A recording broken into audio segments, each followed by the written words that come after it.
برے لوگوں کے لیے ان کی برائی ہی کافی ہے۔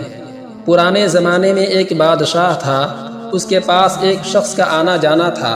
جب کبھی وہ بادشاہ کے پاس آتا تو بادشاہ کے بازو ہی میں بیٹھتا اور کہتا کہ اے بادشاہ، اچھے لوگوں کے ساتھ اچھا سلوک کرو، کیونکہ برے لوگوں کے لیے ان کی برائی ہی کافی ہے۔ بادشاہ کے دربار میں ایک دوسرا درباری تھا۔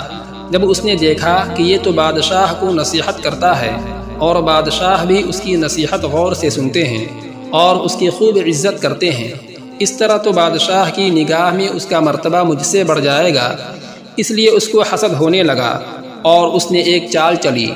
بادشاہ کے پاس آیا اور کہنے لگا کہ جو شخص آپ کے پاس آتا جاتا ہے اور آپ کو نصیحت کرتا رہتا ہے، آپ کو معلوم ہے کہ آپ کے بارے میں اس کا کیا خیال ہے؟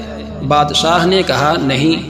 اس نے کہا کہ بادشاہ سلامت، وہ تو یہ سمجھتا ہے کہ آپ کے منہ سے بدبو آتی ہے۔ بادشاہ نے کہا ایسا کیسے ہو سکتا ہے؟ اس نے کہا آپ اس کو بلائیے، پھر دیکھیے، جب وہ آپ کے قریب ہوگا تو وہ اپنی ناک پر ہاتھ رکھ لے گا تاکہ بدبو نہ آئے۔ بادشاہ نے کہا ٹھیک ہے، ذرا اسے بلاؤ۔ وہ پہلے بھاگتا ہوا اس آدمی کے پاس پہنچا اور اس سے کہا آج میری طرف سے تجھے کھانے کی دعوت ہے۔ پھر اس کو ساتھ لے کر اپنے گھر آیا اور اس کو ایسا کھانا کھلایا جس میں پیاز اور لہسن ملی ہوئی تھی۔ اس کے بعد وہ شخص بادشاہ کے پاس گیا اور اپنی عادت کے مطابق بادشاہ کے پاس بیٹھ گیا اور نصیحت کرنے لگا۔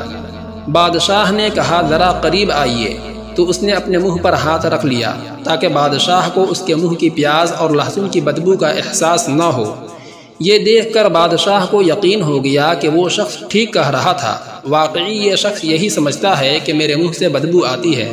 بادشاہ کو بڑا غصہ آیا اور اس نے سزا دینے کا ارادہ کر لیا۔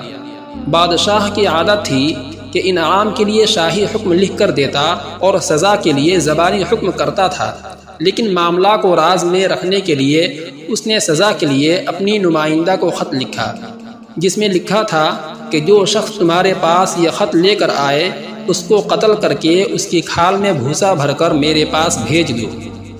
اور پھر وہ خط اس شخص کو دے دیا اور کہا فلاں کو جا کر دے دو۔ راستے میں اس کی ملاقات اس حاسد سے ہو گئی جس نے بادشاہ کے سامنے چال چلی تھی، تو اس نے پوچھا یہ کیسا خط ہے؟ بادشاہ نے تو یہ انعام میرے لیے لکھ کر دیا ہے، اس لیے یہ مجھے دے دو۔ چنانچہ اس نے وہ خط اس کو دے دیا۔ پھر کیا تھا، اس نے خوشی خوشی اسے لیا اور بادشاہ کے نمائندے کے پاس پہنچا۔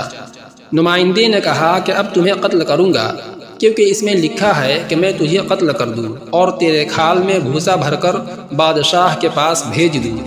پھر وہ چیخنے چلانے اور رونے دھونے لگا اور کہنے لگا یہ خط بادشاہ نے میرے لیے نہیں لکھا ہے، اگر آپ چاہیں تو معلوم کر لیں۔